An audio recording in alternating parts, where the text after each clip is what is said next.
ഇന്ന് നമുക്ക് ഒരു നല്ല മാമ്പഴപ്പുളിശ്ശേരി തയ്യാറാക്കിയാലോ. ഒരു പാനിലേക്ക് പഴുത്ത മാങ്ങ ചെറിയ കഷ്ണങ്ങളായി അരിഞ്ഞെടുക്കാം. അതിലേക്ക് 1 ഗ്ലാസ് വെള്ളവും 2 പച്ചമുളകും ആവശ്യത്തിന് മഞ്ഞൾപ്പൊടിയും മുളക് പൊടിയും ഉപ്പും ചേർത്ത് മാങ്ങ വേവിച്ചെടുക്കാം. അരപ്പ് തയ്യാറാക്കാനായി കുറച്ച് തേങ്ങാ തിരുമിയതും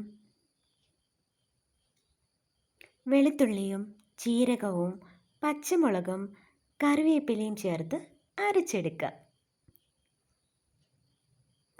നല്ല ഭംഗിയായി അരച്ചെടുത്ത അരപ്പിലേക്ക് നന്നായി വെന്ത് വന്ന മാങ്ങയിലേക്ക് ഈ അരപ്പ് നമുക്ക് ചേർത്ത് കൊടുക്കാം.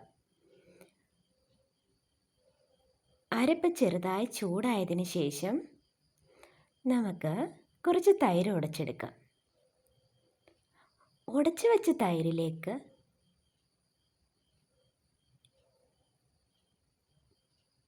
ഒരു ചീനച്ചട്ടി വെച്ച് അതിലേക്ക് കുറച്ച് വെളിച്ചെണ്ണ ഒഴിച്ച് കടുകും മുളകും കറിവേപ്പിലയും ഇട്ട് നമുക്ക് ഒന്ന് കടുക് വറുത്തെടുക്കാം.